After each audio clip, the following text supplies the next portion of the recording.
Við heimsóttum Magnús á Íbishóli snemma morguns á hlýjum vordegi í apríl. Það var heitt á könnunni og Magnús bauð upp á köku. Það var ekki hægt að sitja lengi inni og við drifum okkur út eins og Íslendingum sæmir þegar sólin skín. Magnús hefur verið með hrossarækt á Íbishóli frá árinu 1992 og hann greinilega hestamaður fram í fingurgóma. Búið var valið hrossaræktarbú Skagafjarðar á síðasta ári og eitt af 12 bestu á landinu. Velgengnin í raun mikið þrekvirki en Magnús var tíma hætt kominn af krabbameini og stóð búið mjög höldum fótum á meðan Magnús glímdi við vágestin. Við settumst út í blíðuna og spjöllum hestamennsku, meinið og áhrifin sem það hafði. Var hestamennskan bara í blóðinu? Hver byrjaði þetta allt saman? Já, annarkvort í blóðinu eða fengið það við fæðingu. Pabbi var mikil tamningamaður og ég fór bara strax að elta hann upp úr því ég fór að ganga og ég man eftir mér í hesthúsunum í veturinn þá var maður bara algjör smábarn sko og alltaf að fylgjast með og svo var náttúrulega feikna frost og kalt og var hann að væla úr kulda og þá var pabbi að reyna að reka mig heim og ég vildi ekki fara heim og nema þegar hann bauð mér það að reiða mig. Já.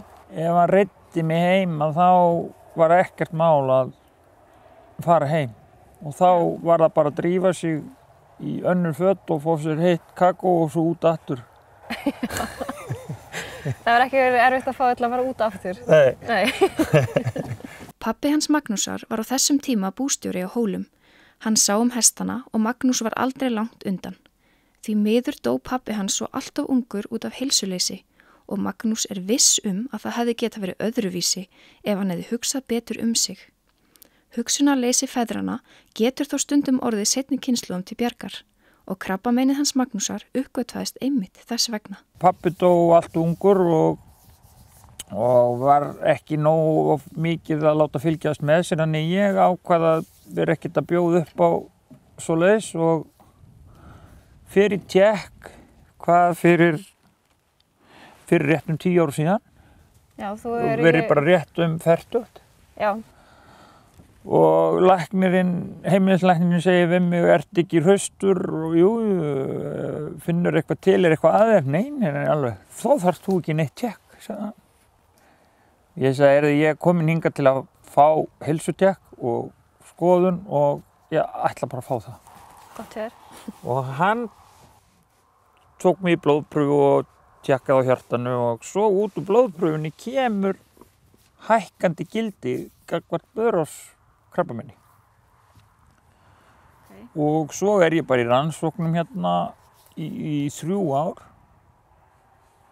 og það finnst ekki neitt og þetta gildi hækkaði aðeins. Það byrjaði sko í 3,4 þannig að fyrst þegar ég var í rannsókn og svo var það komið upp í 7 og ekkert fannst. Svo ég skipt sérfræðing, fór suður, Páll Dagbjörnsson var nýfarinn, nágranninn minn var nýfarinn búinn að fá blöðruhálskrabbamein og nýbúinn að fara í aðgerð og hann hefur samband við sinn lækni og hann kemur mér að þarna í Reykjavík hjá alveg Rafni Hilmarsinni sem nýútskrifaður erlendis frá og kominn heim og jafnaldri minn og hann finnur í mér krabbamein mjög aggressívan krabba bara leið. Já. Og hann vill bara skera mig samstundis og þetta var nú bara þarna með þeim seinustu áður en að róbóti kom. Já. Þannig að ég fór í skurðaðgerð en bara tafarlaust?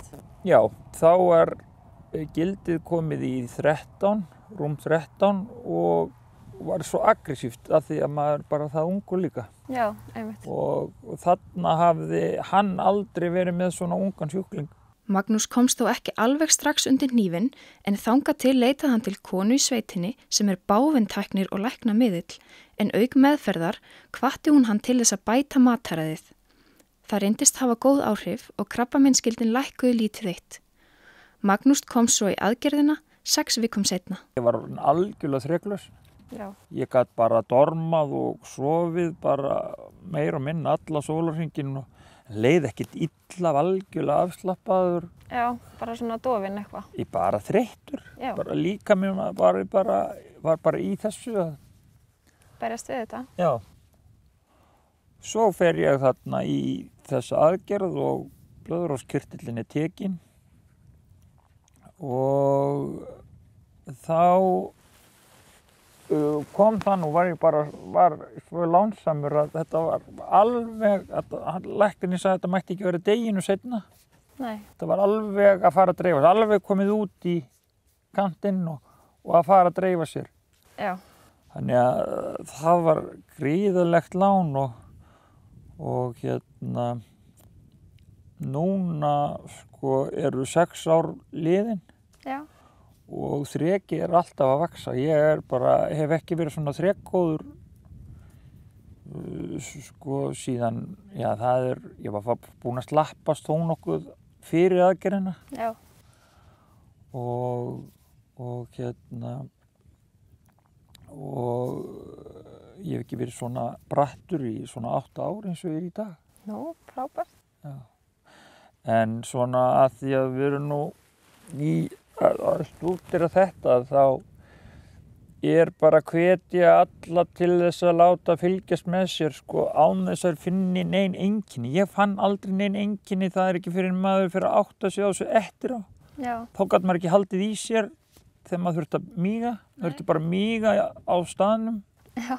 Og svo bara svona slappleikin, þá engin eymsli eða neitt sem maður gat bent manni á það að maður væri með krabbamein. Nei, einmitt. En hjá þér var þá kannski bara helst það að þér fannst pabbiðin ekki hafa séð nú vel sjálfan sig og... Já, hann hefði alveg getað, að mínu mati, það reynda bara mitt mat. Já. Ef hann hefði passað og farið til læknis og hagað skynsamlega, þá er ég alveg vissu það að hann væri á lífi og mér fannst þetta sorglegt. Ég sá voðalega mikið eftir honum og ég bara vildi ekki gera það sama á hann og þess vegna fór ég nú bara í þessa skoðun, annars væri ég nú bara dauður. En krabbameini tók ekki bara líkamlega á fyrir Magnús. Hrossarækt er dýr bransi og mjög háður því að hafa tíma til þess að sýna hestana sína og koma þeim á framfæri. Auk þess sem Magnús hefði verið mikið í því að temja fyrir aðra. Þegar hann hafði ekki orku til að sinna þessum tekjulindum, fór að halla á reksturinn. Þegar maður er ekki fullfrískur, þá er engin innkoma og ég er með góðan starfsmann hérna með mér sem ég hélt en svona maður kemur ekki vörun eins mikið frá sér þegar maður er ekki sjálfur á sviðinu og þetta var óbóðslega dýrt. Já. Og ég lenti í því sko að fá hvergi neina fyrirgreiðslu eða aðstoð að ná undir með fótunum. Það voru bara vanskil hjá mér í 2 ár og þetta er alveg óbóðslega dýrt og mikið átak að koma sér á stað aftur. En þetta er ekki fyrir hvern sem er að ná undir sér fótunum og eftir vera heilsulaus og ekki síst með svona rekstur sem að tekur bara 700.000 til sín á mánuði. Það er meir en að segja það en þetta er nú allt að hafast og komið þetta á beinu breytinni. Já. Og fara að ganga bara vel núna. Magnús sýndi okkur hestana sína og tók að sjálfsögðu fyrir okkur nokkrar alvöru sýningarferðir á gæðingnum Snillingi frá Íbishóli. Svo eru 2 höfðingjar á búinu. Magnús er að sjálfsögðu annar þeirra en hinn er stóðhesturinn Óskasteinn sem er margverðlaunaður keppnishestur og hefur alið af sér heilan her gæðinga í gegnum árin. Við sjáum á samskiptum Magnúsar við hestana af hverju það gengur svona vel hjá honum þrátt fyrir mótlæti. Mikil vinátta og gagnkvæm virðing manns og hests skín í gegn.